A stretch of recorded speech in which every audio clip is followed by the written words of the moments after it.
Donc, on commence cet après-midi donc on accueille Sylvain Caloc et Lionel Marcin qui vont nous faire un témoignage sur un partenariat de recherche exemplaire.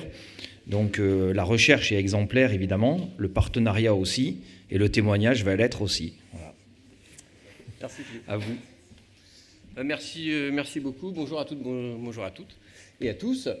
Donc, effectivement, on va vous faire un petit témoignage sur un partenariat qui fonctionne bien depuis un certain temps et qui porte sur l'étude et la modélisation des propriétés à la fatigue à très grand nombre de cycles à partir de mesures thermométriques. Oui, je bouge beaucoup quand je...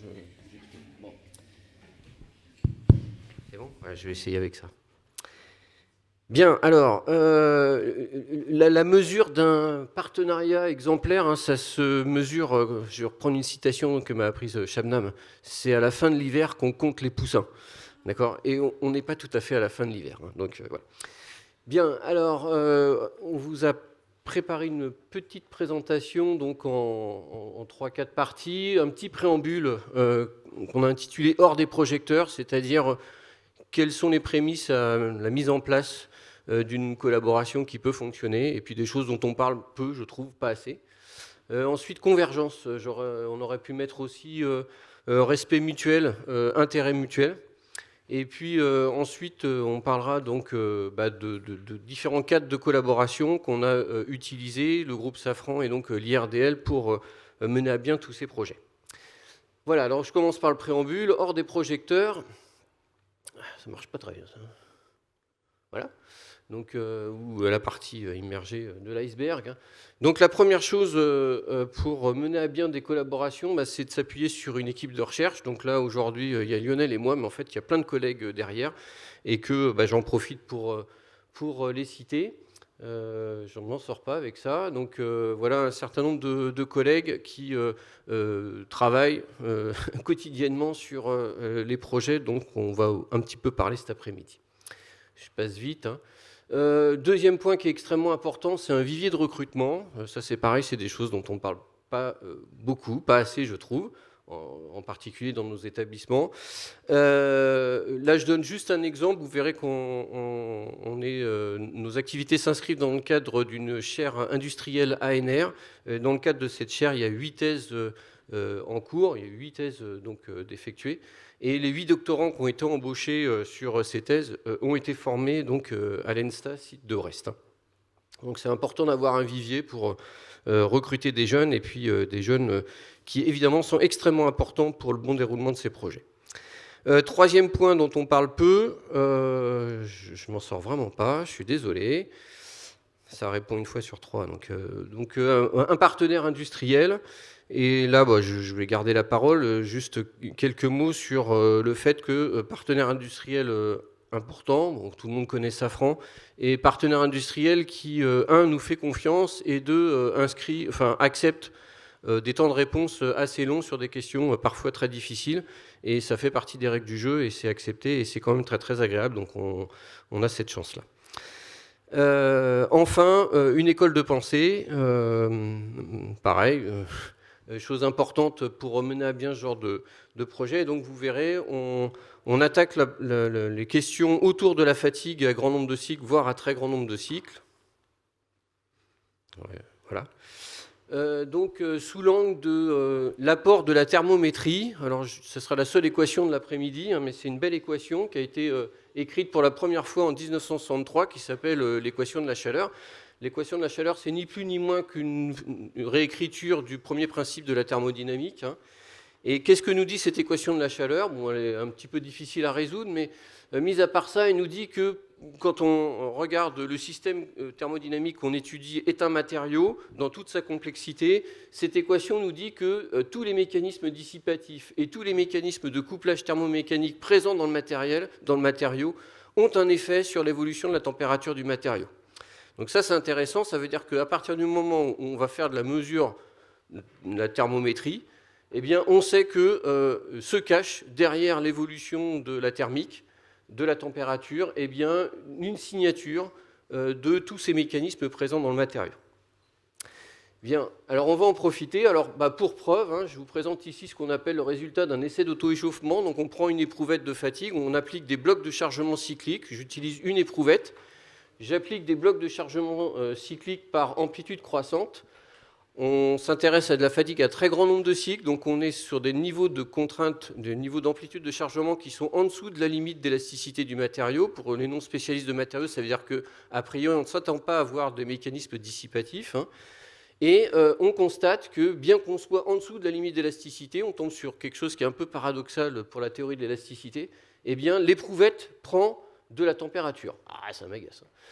Et c'est ce que vous voyez, donc, l'évolution de la température par bloc de chargement. Et entre chaque bloc, on fait un petit temps de pause pour revenir à l'équilibre thermique. Donc l'éprouvette s'auto-échauffe. Et la question qui nous intéresse, c'est que nous dit le matériau sur ses propriétés en fatigue à travers cette signature thermique. Bien. Alors, pour répondre à cette question, on a une démarche qui est assez systématique dans l'équipe et qui est un peu la marque de fabrique de mon équipe de recherche donc à l'IRDL. On a donc une démarche qui s'articule en 4 points. Il va falloir identifier les mécanismes dissipatifs prépondérants, alors mécanismes dissipatifs et de couplage, modéliser ces mécanismes dissipatifs, donc on va passer par de la modélisation mathématique. On va identifier donc les paramètres qui sont introduits dans cette modélisation et qui dépendent du matériau à partir de mesures d'auto-échauffement. Donc on montre que les mesures d'auto-échauffement sont tellement riches qu'on peut identifier tous les modèles qu'on va proposer. Et du coup, la 4e étape, c'est qu'on ne quitte pas la question fondamentale qui nous intéresse, hein, qui intéresse Safran, ce sont les propriétés en fatigue. Et on va voir si cette démarche nous permet non pas de fitter les propriétés en fatigue, mais de les prévoir. C'est-à-dire, on va s'appuyer essentiellement sur la thermométrie pour prévoir ce qui se passe en termes de durée de vie. Alors, convergence, donc je vous l'ai dit tout à l'heure, hein, voilà, convergence au sens où un certain nombre de questions que se pose Safran, le groupe Safran, résonne par rapport au développement et aux recherches qu'on effectue. Alors, c'est donc le thème de la fatigue. C'est une autre zapette. Je ne sais pas si je vais mieux m'en sortir. Mais bon. Bref. Donc, juste encore une fois, pour les non spécialistes de fatigue, hein, le phénomène de fatigue, on peut lire dans les articles, dans différents ouvrages, qu'il est encore la cause aujourd'hui de plus de 70% des cas de rupture de pièces en service, tout domaine confondu. Alors, souvent pas tout seul, il peut y avoir des phénomènes de corrosion ou d'autres choses, mais le mot fatigue intervient. Alors c'est normal puisque la majorité des pièces voient des sollicitations cycliques dans les applications. Le problème de la fatigue, et en particulier de la fatigue à grand nombre de cycles, je vais juste donner quelques ordres de grandeur. On s'intéresse à des durées de vie qui partent du million de cycles jusqu'à la dizaine de milliards de cycles. Voilà, et qu'est-ce qu'on voit sur cette courbe? C'est ce qu'on appelle une courbe de Wöhler. Donc on a l'amplitude de la contrainte qu'on est en train d'appliquer en fonction de la durée de vie sur l'axe des abscisses. Donc on voit que évidemment sur les matériaux qui nous intéressent, plus l'amplitude de chargement est importante, plus la durée de vie est faible. Ça, on peut s'y attendre. Ce qu'on voit également sur cette courbe, c'est qu'à l'échelle à laquelle on aborde la question, le phénomène est non déterministe. C'est-à-dire si vous faites 10 essais sur 10 éprouvettes, vous avez pris toutes les précautions expérimentales et sur le même matériau, etc., vous avez 10 résultats différents.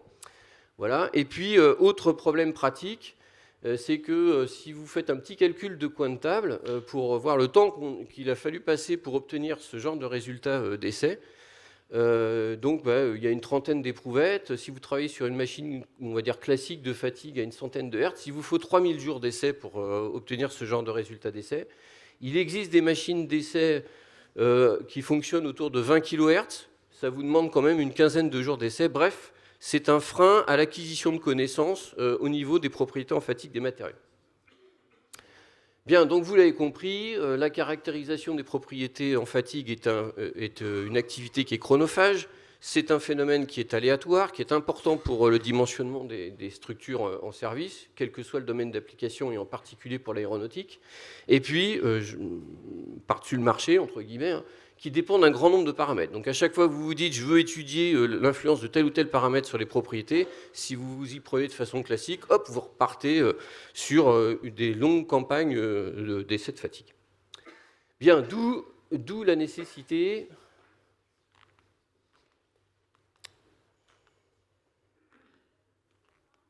D'où la nécessité de développer des méthodes de caractérisation rapide. Voilà. Et c'est ce qui nous intéresse. Alors, il y a plusieurs solutions. Il y en a au moins 3. Peut-être dans un proche avenir, il faudra réviser la planche que je vais vous présenter avec une 4e piste. La première piste qu'on peut évoquer, c'est la piste proposée par les fabricants de machines en disant faites des essais en parallèle, vous vous dotez d'un grand nombre de machines d'essais et puis vous faites des essais en parallèle, vous allez gagner du temps. Bon, c'est une réponse pragmatique, mais ce n'est pas celle qui nous intéresse. Mais elle existe. Deuxième solution, je l'ai évoqué, c'est de réaliser des essais de fatigue à plus haute fréquence. Et évidemment, par effet de fréquence, vous accélérez vos campagnes d'essais. Donc il existe des machines piézoélectriques, à actionneurs piézoélectriques qui fonctionnent à des fréquences de 20 kHz. Voilà, c'est aussi une piste qui est intéressante. Et la troisième piste, qui paraît moins évidente au premier abord, c'est justement de s'appuyer sur la signature thermique que délivrent les matériaux sous sollicitation cyclique. Et on va montrer que, même si ce n'est pas gagné d'avance, que ça peut faire aboutir à des méthodes de caractérisation rapides, voire ultra rapides. Alors, pour rien vous cacher, en fait, ces mesures thermométriques ne se suffisent pas à elles-mêmes, donc il faut bien avoir ça en tête aussi. Et je l'ai évoqué tout à l'heure, il faut passer par une étape d'identification des mécanismes d'endommagement. Ce qu'on préconise, c'est de passer par de la modélisation. Donc on va être modèle dépendant, donc ce qui veut dire qu'il va falloir développer des modèles pertinents, et on aura besoin de quelques résultats d'essais de fatigue. Et dans ce cadre-là, et avec tout ça, on va pouvoir proposer des méthodes de caractérisation rapide. Donc juste en une planche, vous avez ici un graphe au centre, qui est ce qu'on appelle la courbe d'auto-échauffement. On va dire, pour faire simple, c'est un résultat issu des mesures thermométriques. Ce qui nous intéresse, c'est ce qui se passe à droite, c'est-à-dire un graphe de Wöhler, et on va chercher à prévoir ces résultats-là. Et on montre qu'en s'appuyant sur ce qu'on appelle une passerelle, qui est modèle dépendant, basé sur des modèles probabilistes à 2 échelles, ça c'est pour les spécialistes, eh bien, on arrive à faire une passerelle, à bâtir une passerelle entre le monde de la signature thermique et les propriétés en fatigue. Et non seulement on arrive à prévoir le comportement moyen en fatigue, mais on montre que la réponse thermique est tellement riche qu'on arrive aussi à prévoir la dispersion à laquelle vous pouvez être confronté dans le monde de la fatigue. Bien, alors du coup, on arrive à des techniques sur des configurations maintenant matures, où on va utiliser une éprouvette. Sur cette éprouvette, on fait un essai d'auto-échauffement, on conduit l'essai jusqu'à rupture, donc on a une durée de vie.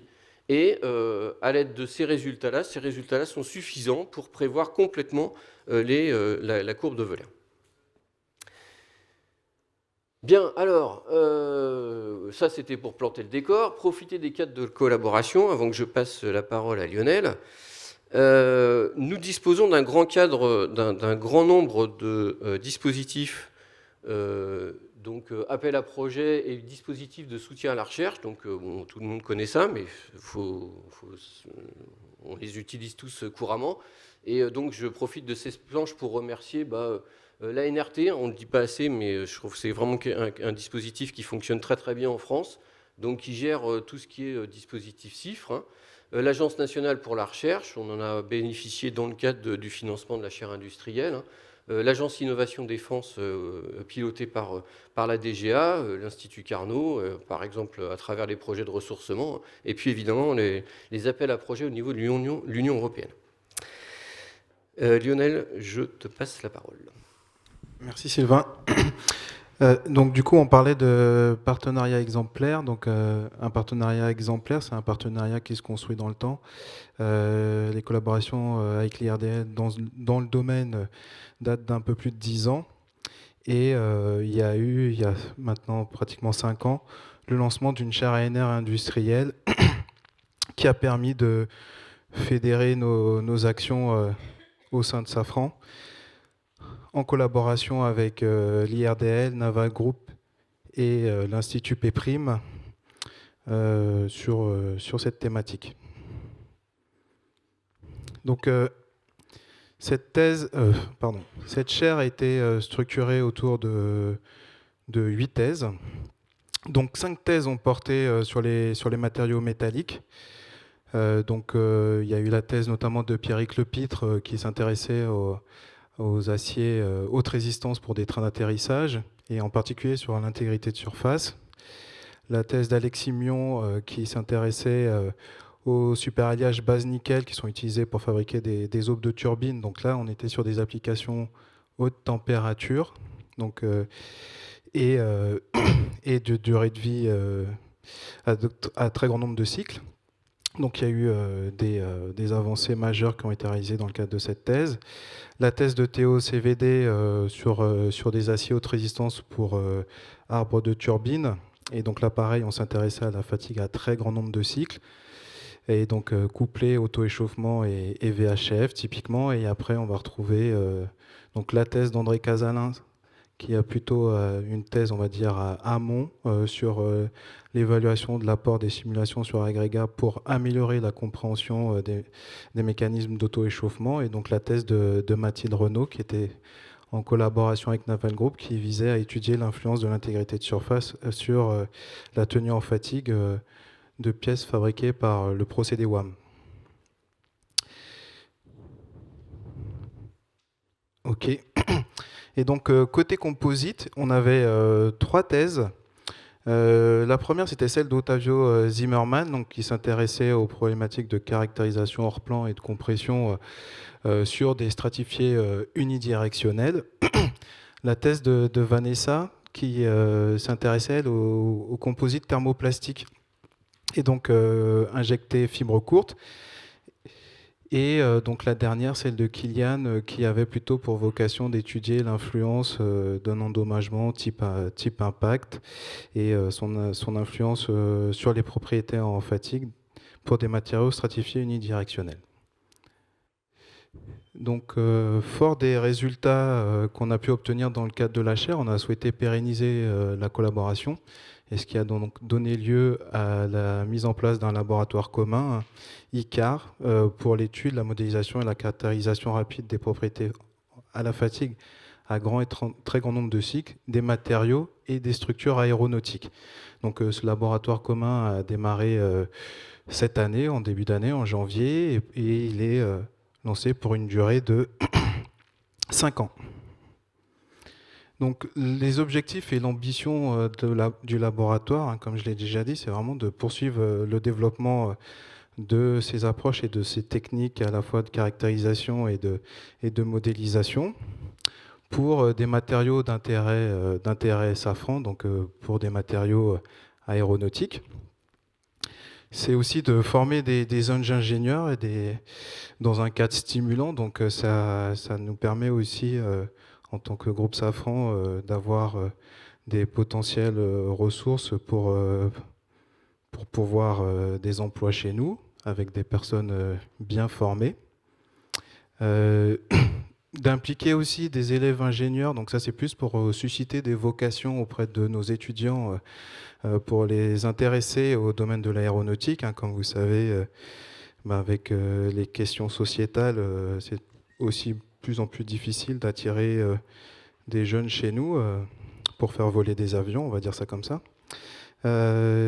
Et aussi un autre intérêt du laboratoire, c'est de pouvoir avoir des accueils soit de personnel de l'IRDL au sein de Safran qui vont venir apporter leur expertise en soutien notamment de campagnes expérimentales qu'on peut mener sur nos moyens, on va dire, industriels. Et aussi d'avoir du personnel Safran qui va bénéficier d'un environnement de recherche scientifique et technique pour aussi monter en compétences dans le domaine. Les 2 derniers points, donc ça vise surtout à internaliser la méthode de caractérisation rapide pour se doter d'un protocole qu'on pourra mettre en œuvre en interne et à terme pouvoir aussi sous-traiter auprès de nos sous-traitants d'essai. Et in fine, il y a aussi un travail d'acceptation auprès des autorités de certification en l'occurrence, pour les convaincre de la pertinence de cette approche, de la confiance qu'on peut accorder à cette approche en termes de détermination des propriétés en fatigue. Et donc c'est aussi bien de s'adosser à un laboratoire pour apporter